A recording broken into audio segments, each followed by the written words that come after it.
Ini sebelum kita akhiri perbincangan, ini ada beberapa pertanyaan titipan ini. Saya hanya menyampaikan pertanyaan yang kami kumpulkan dari kandidat lain. Dari Pak Anies ini pertanyaannya nih. Mungkin bisa dijawab oleh Pak Ahok. Seandainya Pak Anies nanti menang, Anies akan menggandeng Anda menjadi penasihat gubernur. Tanggapan seorang Ahok gimana? Di dalam struktur provinsi itu nggak ada penasihat gubernur.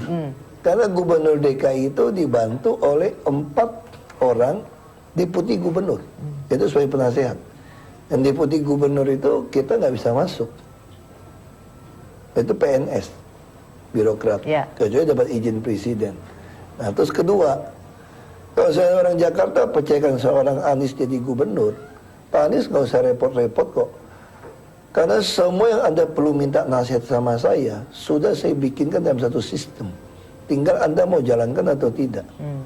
Anda berani nggak melawan DPRD yang nitip-nitipin anggaran? Anda berani nggak mecat PNS yang masih mau minta sumbangan? Jadi jawabannya itu aja. Bukan nggak mau ya, memang tidak bisa langsung. Bukan, saya nasihat Anda bukan nggak mau. Nasihat saya itu sudah ada dalam sistem. Nah sekarang Anda mau nasihat saya apa lagi? Sekarang saya tanya, kalau nasihat saya, kamu harus berani pecatin orang. Kamu harus berani tidak kerjasama dengan DPRD. Karena DPRD mengajukan anggaran yang tidak berguna, Anda berani nggak berantem sama mereka semua?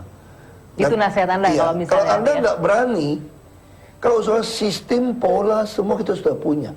Semua sistem sudah sangat jelas. Anda berani nggak semua rapat itu seperti saya ditransparankan? Ditayangkan, jadi itu sebenarnya nggak perlu. Anda tinggal nyontek saja saya. Tiap pagi terima orang, ngurusin, nggak keluar negeri, nggak aneh-aneh. Ya kan semua anggaran dibuka. Semua transaksi non tunai, semua perizinan dibuka di YouTube. Intinya boleh saya simpulkan sedikit, artinya bukan yang nggak mau, tapi memang secara struktur tidak bisa. Tapi kalau minta nasihat bisa ya. Terus saya mau tanya, Anda mau minta nasihat saya apa lagi? Karena semua sudah justru ada. Saya mau tanya dia balik. Anda kalau mau jadi gubernur, pertanyaan saya, Anda berani pecat nggak birokrat yang korup? Nanti kita akan tanyakan itu Pak. Anda berani nggak berlawanan dengan seluruh DPRD yang melawan Anda? Kalau saya lihat gaya Anies sih jujur aja ya. Waktu dia menteri, dia nggak berani. Dia terlalu mau semua bahagia. Pertanyaan selanjutnya Pak Ahok. Nggak bisa semua bahagia hidup ini gitu. Anda harus yes or no jadi pejabat. Harus jelas garisnya ya. Nah ini dari Cawagup nih, dari Cawagup Sandiaga Uno. Ini soal kampanye senyap. Anda kan melakukan kampanye senyap saat ini. Karena yang ditemuin Pak Basuki ini mungkin nggak mau diekspos, baik itu pengusaha yang terdampak bisnisnya kalau Pak Basuki tidak menjabat lagi, maupun tokoh politik yang terancam posisinya. Kenapa harus kampanye senyap? Tanggapan Anda gimana? Makanya saya kadang-kadang ya ketawa juga ya. Saya mana ada kampanye senyap. Itu Facebook kita live terus kok. Instagram kita juga keluar kok. Yang saya tidak lakukan mengajak teman-teman media. Waktu kampanye pertama, saya kan fokus di proyek-proyek untuk atasi banjir. Teman-teman bisa ikut.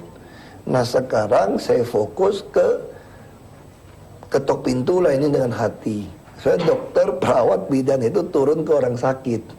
Saya bilang sama perawat dokter semua, kalau orang sakit masih ke puskesmas gitu penuh, nunggunya setengah mati, transport biaya. Kenapa nggak kalian yang datang? Udah ketemu butuh baru pakai ambulan. Nah saya ngecek berapa wilayah, saya udah punya data, ada Sawisma yang sakit semua. Kan kita kan aplikasi semua. Saya tahu nih, nenek-nenek kakek yang sakit berapa orang, yang lumpuh berapa, saya tahu datanya. Nah saya ngecek, dokternya sampai nggak? Nah sekarang kalau saya masuk ke gang yang sempit, wartawan semua gitu banyak, ngunjungin orang sakit. Sandi juga akan bilang aku pencitraan, pura-pura lihat orang sakit, betul dong? Nah terus saya lihat orang sakit gini ya, orang sakit diekspos kadang-kadang kasihan juga loh. Diekspos media, aku nggak suka. Kasihan dong ketika orang sakit lumpuh, pakai pemper, susah bergerak.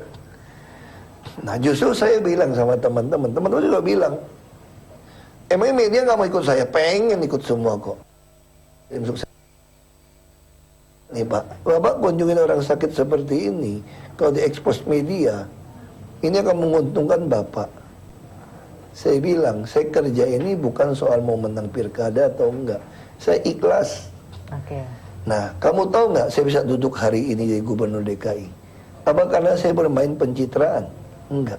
Oke. Karena keikhlasan saya yang membuat saya jadi gubernur. Nah, jadi gitu aja. Jadi kalau dia ngomong gitu kan kadang-kadang, saya kadang-kadang lucu juga ya. Ini fitnahnya itu kok nggak konsisten ya. Anda melihat itu Ya, fitnah? dulu bilang, saya ini penindas rakyat kecil. Mainnya sama pengusaha-pengusaha. Ngomong gitu loh.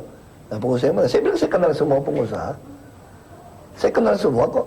Terus saya tanya, KJP, kesehatan, naik bus, sembako, yang nikmatin pengusaha atau rakyat kecil? Itu pengusaha merasa saya ngerampok mereka. Itu Semanggi bangun 300 miliar duit dari mana?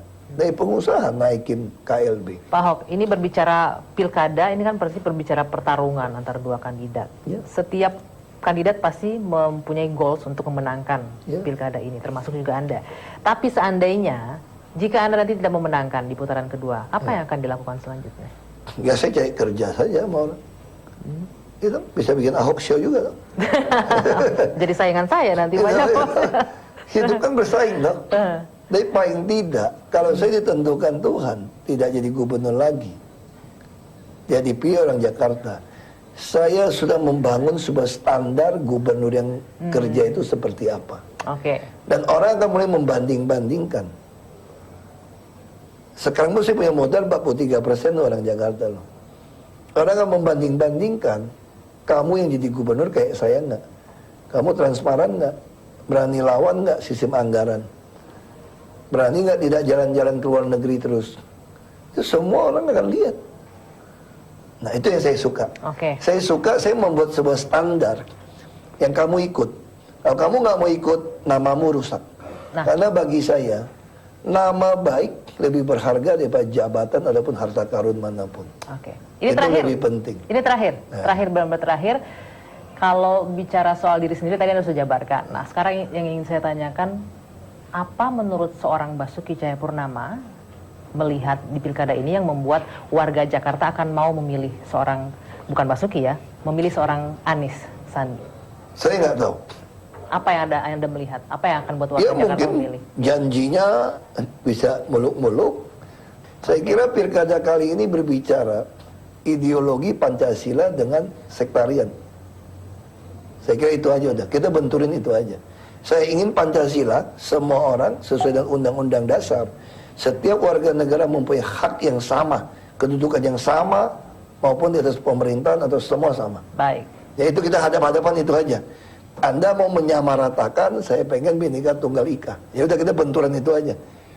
Dan ingat, kepuasan orang pada saya 73%, 75% loh. Basuki Cahayapurnama